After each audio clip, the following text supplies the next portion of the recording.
Chapter 1, The Nightmare.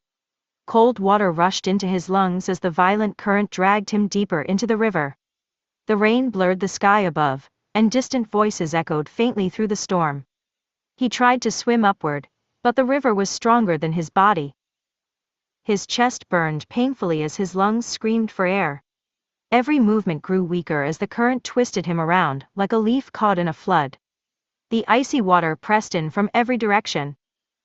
He tried to breathe, but the water filled his mouth.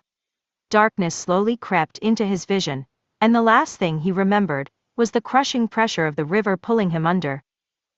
Then, Asta suddenly sat up. Gah! He gasped loudly, clutching his chest as he desperately pulled air into his lungs. His breathing came in sharp bursts as his body struggled to calm down.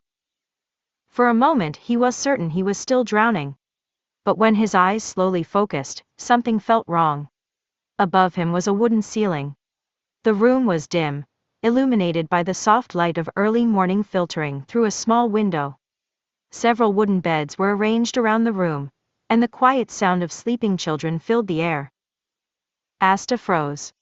The panic in his chest slowly faded, replaced by confusion. What?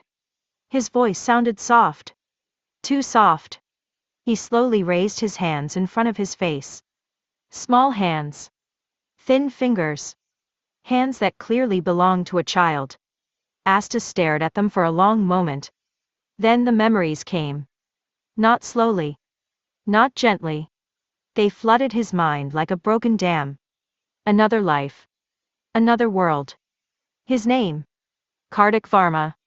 He remembered growing up in a small village. He remembered fields stretching across the horizon, the smell of wet soil after rain, and the constant work of caring for animals and land. Later he had studied agriculture in the city, hoping to return home and help improve farming in his village. His father had been a carpenter, and from a young age he had learned how to work with wood. Building animal shelters, repairing fences, and crafting simple tools had always been normal parts of life. He had plans. Plans to start a dairy business. Plans to improve livestock breeding in the village. Plans to build something meaningful. And then the rain came. The river had overflowed after days of storms. People were trapped in the current, struggling against the rising water. Without thinking too much, he had jumped into the river to help. At first, he managed to reach them. But the current was stronger than he expected. The river dragged him under. Cold water. Darkness. And then, nothing. Asta slowly lowered his hands. So I died. The words left his mouth quietly. He looked around the room again. Wooden beds. Simple blankets. Stone walls. A church dormitory. The realization slowly settled into his mind. Hage Village. The name came naturally to him. Because he had seen this place before. Not in real life. But in a story. Asta leaned back slightly on the bed, and stared at the ceiling. This can't be real. But every detail matched perfectly. The church. The village. The children sleeping nearby. And most importantly, him? Asta. A boy born without magic in a world where magic meant everything. The main character of a story he once watched. Black Clover. Asta slowly turned his head toward another bed nearby. A quiet boy slept there, his breathing calm and steady. Even while sleeping, the boy looked composed, almost too calm for a child. You know. Asta stared at him for a moment. So it's real. His voice was barely louder than a whisper. Memories of the story surfaced clearly in his mind. The poor village, the church that raised them, the grimoire ceremony, the magic nights, and the battles that would come later. Asta closed his eyes, and took a slow breath. If the timeline followed the original story, then everything had not started yet. He looked down at his small hands again. 5 years old. Maybe 6 at most. That meant there were still many years before the grimoire ceremony. Years before the real story began. Asta quietly sat on the bed as the sunlight slowly brightened the room. In his previous life, he had been an ordinary man. He worked with farms and animals, built things with his hands, and tried to help his village grow. He had never been a fighter.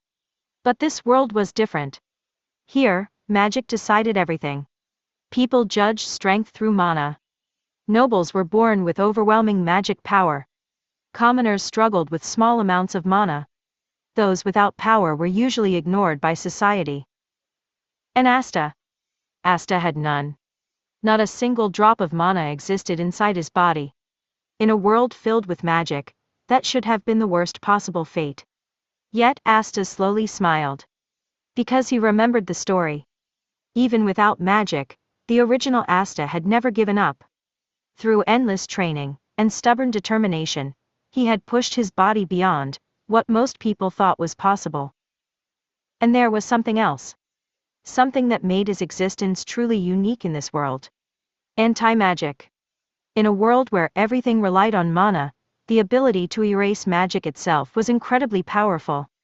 Anti-magic could destroy spells, cut through mana, and threaten even the strongest magic users.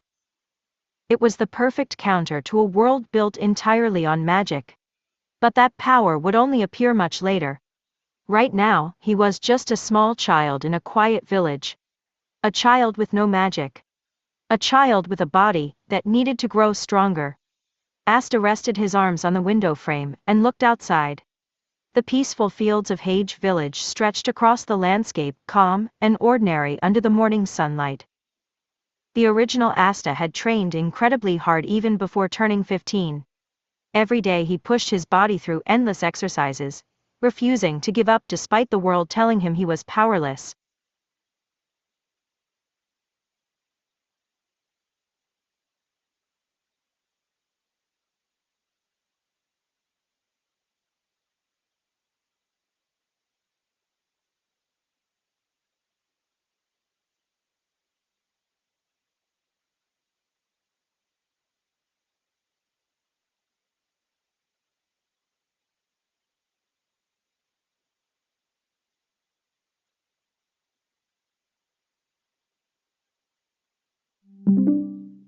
Every day he pushed his body through endless exercises, refusing to give up despite the world telling him he was powerless. Asta slowly nodded to himself. He didn't plan to replace that effort. He simply had the advantage of starting earlier.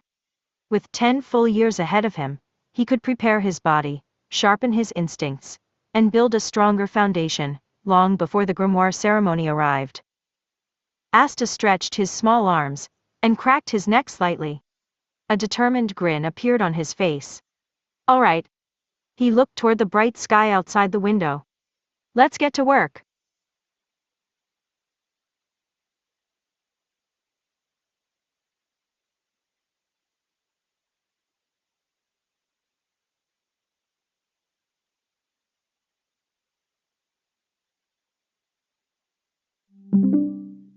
Let's get to work.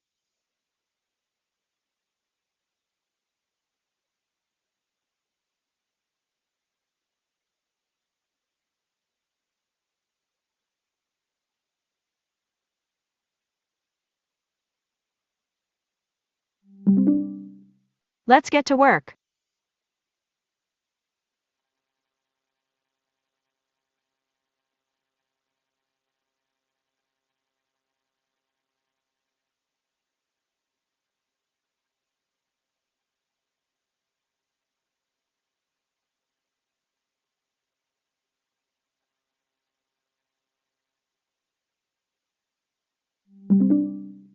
Let's get to work.